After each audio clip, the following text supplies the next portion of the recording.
In a quiet village surrounded by tall trees and wide breathing fields, there lived a young girl named Amara. She loved to run barefoot on the soil, feeling the cool ground under her feet as if it whispered secrets only she could hear. But the village was changing. Big machines came one day, loud, angry things that tore through the forest like they had no soul. Trees that had stood for hundreds of years fell in minutes. The river, once clear and singing, turned dull and heavy. The elders watched in silence, their eyes filled with something deeper than sadness, something like knowing. Amara didn't understand at first. To her, the earth was strong, it would always be there.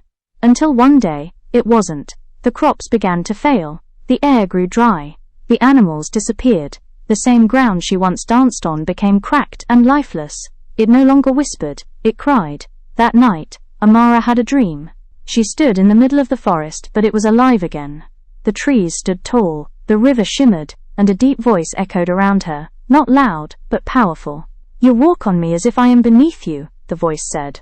But child, you are part of me. Amara fell to her knees. I didn't know, she whispered. The wind you breathe, the water you drink, the ground that feeds you. You are not separate from them. When I suffer, you suffer. She woke up with tears on her face. The next morning she ran to the village. This time she didn't stay silent like the others. She spoke, not with fear, but with truth. We are losing ourselves, she said. Not just the land. At first people doubted her.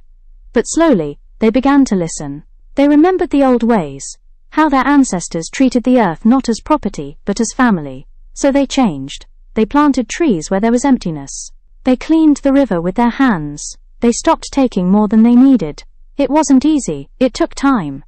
But little by little the earth responded. The soil softened. The river began to sing again. Birds returned, as if they had only been waiting for an invitation. Years later, Amara stood under a tall tree that had grown from a seed she once planted. Children played around her, laughing, their feet touching the same living ground she once feared losing. She smiled. Because now they understood. The earth was never something to own, it was something to belong to. And when you belong to something, you protect it. Thanks for watching. Don't forget to like, comment and subscribe for more powerful stories.